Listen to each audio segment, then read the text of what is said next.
vamos a referirnos a un tema fundamental en el estudio de la doctrina penal de esta segunda década del siglo XXI. El tema de la imputación objetiva, su influencia o referencia con el Código Orgánico Integral Penal y en general con la doctrina penal de mayor discusión de hoy en día. El profesor Claude Roxin en algún momento dado recuerda que hacia el siglo XIX es un momento alto en el tema de la imputación objetiva. Incluso dice que a partir de aquella época dejó de ser materia de profundas discusiones y estuvo más referida al tema de los delitos culposos.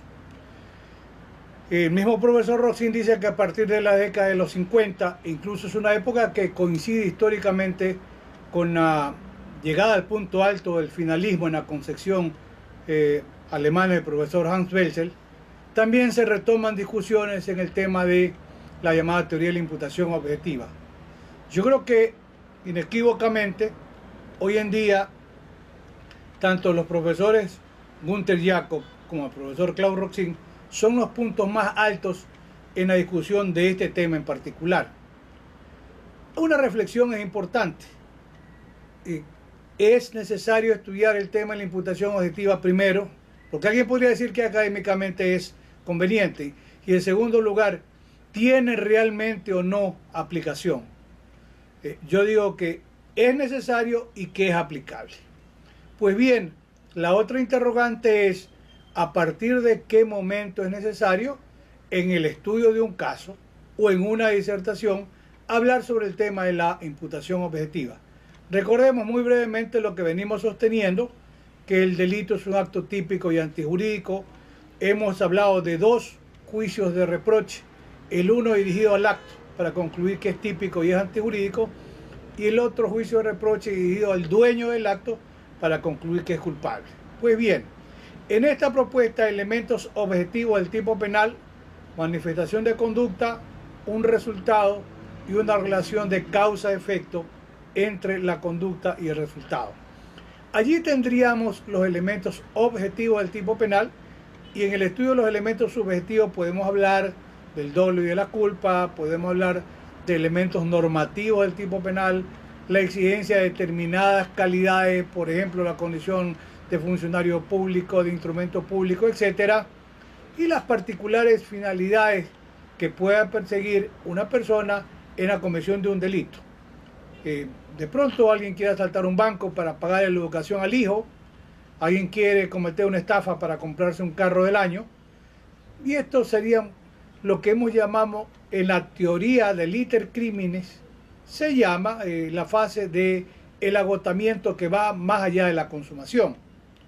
Pues bien, en esa línea de explicación, tratando de ser lo más didáctico posible, nos preguntamos en qué momento es necesario referirnos a la imputación objetiva.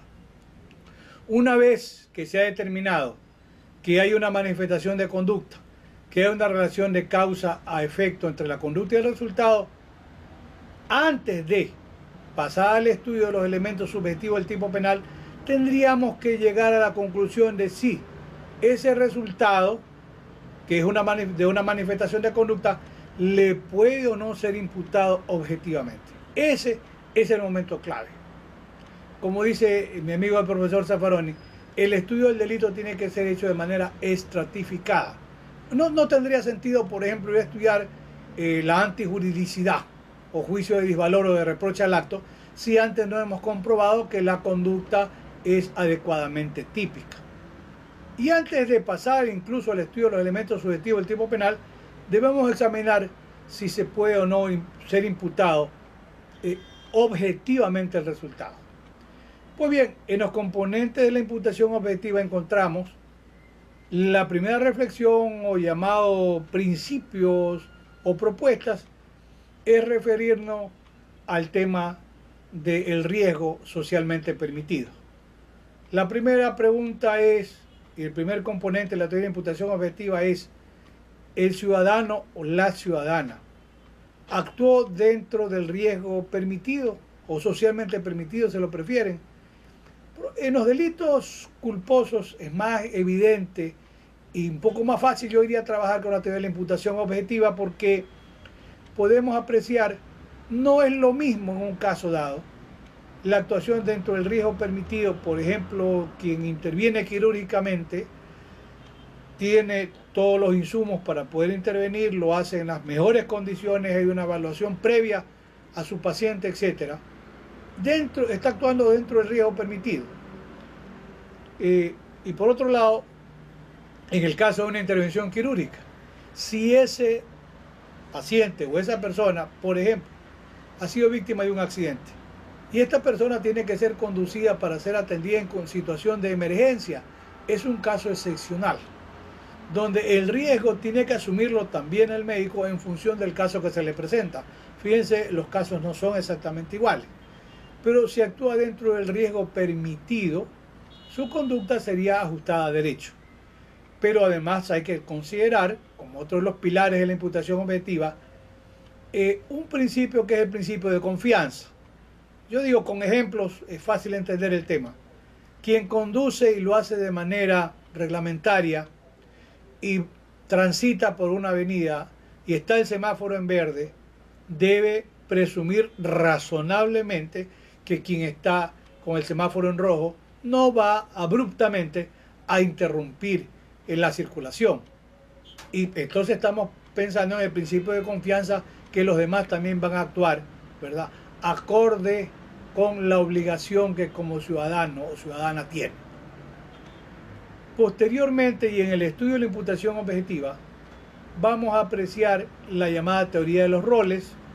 ¿Qué significa? Apreciar si el ciudadano o ciudadana no se apartó del rol al que estaba obligada. Yo digo, en el caso de la intervención del médico, si le hace una valoración previa al paciente, si las condiciones de asepsia del lugar donde va a intervenir son de las mejores, si tiene cuidado de que en ese lugar hay una planta de emergencia por la posibilidad de un corte de luz, si tiene además el cuidado debido de que haya un fibrilador para poder cubrir la contingencia, por ejemplo, de una reacción o de un paro cardíaco. Si no tiene el cuidado, la previsión de la posibilidad de un resultado, no hay una planta que sirva como planta de emergencia, no hay la posibilidad de contar con un fibrilador. En ese momento se está apartando de su rol y del debido cuidado. Pero si ha tomado toda la previsión, ¿es posible que un resultado se produzca? Sí. Hay un caso, en teoría, que puede ser un caso enteramente fortuito, un caso eventual, un caso que está más allá de la posibilidad de prever. No hay el apartamiento de su rol y consecuentemente se produce la conducta que es una conducta neutra o neutral y funciona lo que nosotros estudiamos como la prohibición de regreso. Sería injusto que se le cargue el resultado a quien actuó con el debido cuidado, que no se apartó de su rol como buen profesional, etcétera, y podría ocurrir el hecho por una situación que no se deba al debido cuidado. Finalmente, en este componente de la imputación objetiva, habría que también justipreciar la actuación de la víctima. Se habla a veces de la actuación de la víctima a propio riesgo. El caso de decide una persona suicidarse, aprovecha el momento en que pasa el tranvía, el ferry, etcétera, y se tira, ¿verdad?, en el momento que está circulando y lo mata. O una persona que abruptamente decide tirarse bajo las llantas de un vehículo. Fíjense, hay una asunción de la víctima en el propio riesgo. Hay otra posibilidad. En el caso de las intervenciones quirúrgicas, la víctima que no tiene el cuidado debido en el procedimiento postoperatorio. Allí podría acontecer que por una falta de la diligencia del cuidado del paciente, el paciente entre en un cuadro que puede comprometer su salud. ¿Qué culpa tendría el médico? Absolutamente ninguna. Podemos pensar en otros ejemplos, en el caso de los mecánicos que tienen que cumplir con una revisión por la que están cobrando. Podría haber un engaño porque no cambia, por ejemplo, la zapatilla de los frenos, podría ser, o el que tiene que dar mantenimiento a un ascensor y no cumple a pesar de que cobra por el servicio. o el mantenimiento vial, no hay señalización, hay montículos de tierra. O sea, hay casos y casos. Alguna vez se cayó una torre de propiedad horizontal en Medellín y se sostuvo después que eran fallas estructurales. Ahí tendrá que responder, por supuesto, el constructor.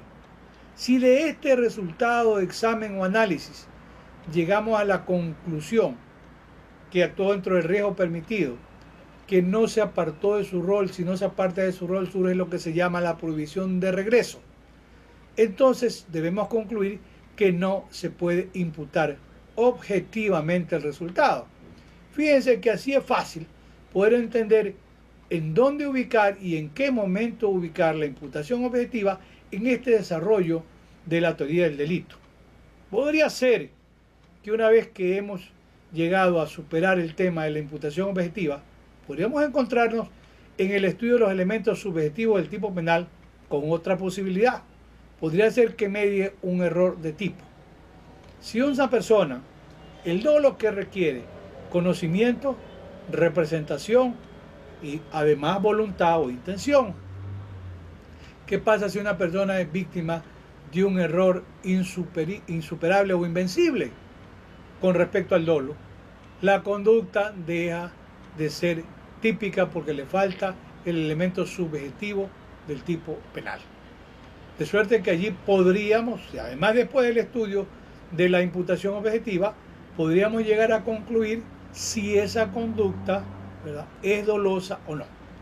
¿Qué pasa con el error de tipo? Cuando es insuperable o invencible, por ejemplo, en la víctima, por ejemplo, a alguien lo engañan para que lleve drogas ilegales, no lo hace con conocimiento, es víctima de un error.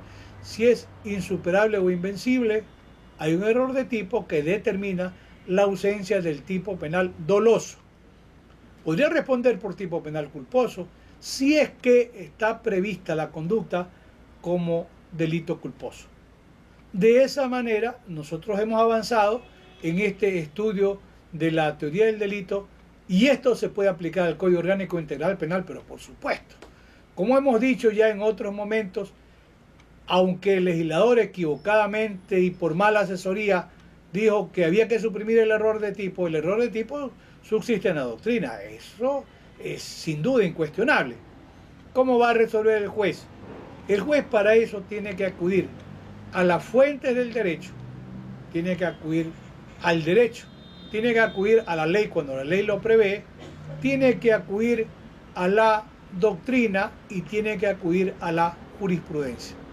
Como yo he dicho en otros momentos, la mejor doctrina se hace a base de la buena información que recibe el doctrinario que se dedica a estudiar.